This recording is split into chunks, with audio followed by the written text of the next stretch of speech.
Sir. అందరికీ నమస్కారం అండి. నా పేరు మల్లికార్జున రెడ్డి. 7 నెలలు పిల్లోడుగా ఉన్నప్పుడు ఇంజెక్షన్ ఇస్తే నాకు రియాక్షన్ ఇచ్చేసి టోటల్గా నడవలేని పరిస్థితి నాది. మళ్ళా నేను అట్ ద ఏజ్ ఆఫ్ 30కి వచ్చిన తర్వాత నాకు మాసివ్ హార్ట్ అటాక్ వచ్చేసింది. హార్ట్కి ఏదైతే సపోర్ట్ చేస్తుందో మజిల్ అది మొత్తం డ్యామేజ్ అయిపోయింది.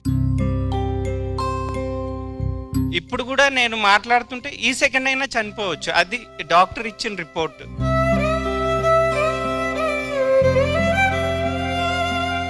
కానీ ఇప్పటికీ బతకాలని ఆశ మేడం నాకు. నేను ఐఎమ్ వెరీ యంగ్.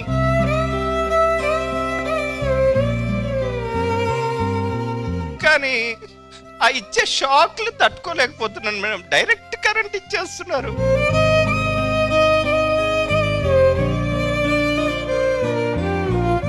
నేను కుటుంబానికి భారం అనుకునే టైంకి నేనే డిసైడ్ అయిపోయాను, నేను లేకుంటే అన్న వాళ్ళు కొద్దిగా ఫ్రీగా ఉంటారు అని.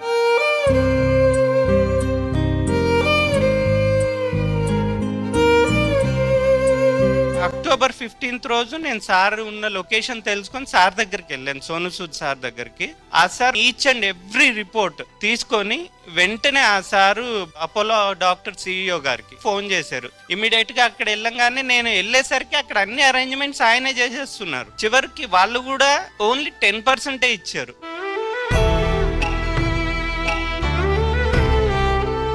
ఈ 10% గురించి పక్కన పెట్టేస్తే నేను చనిపోతానని తెలిసి కూడా నన్ను బతికించడానికి ట్రై చేస్తున్నారు ఆయన.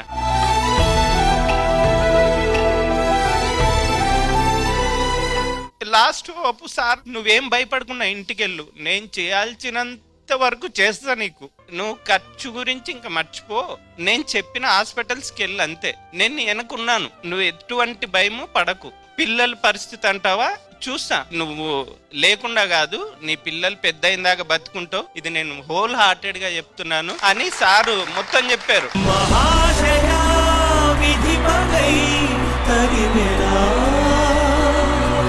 కానీ ఒకటి సార్, ఈ రోజు నేను మీ ముందర ఇప్పుడు బతుకుండొచ్చు, రేపు బతకొచ్చు బతకపోవచ్చు ఆఫ్టర్ సర్జరీ తర్వాత. ఒకవేళ బతకపోయినా సారు ఫ్యామిలీకి సపోర్ట్ చేస్తానన్నారు చూడండి, అదొక్కటి చాలు మేడం నేను హ్యాపీగా చనిపోవడానికి.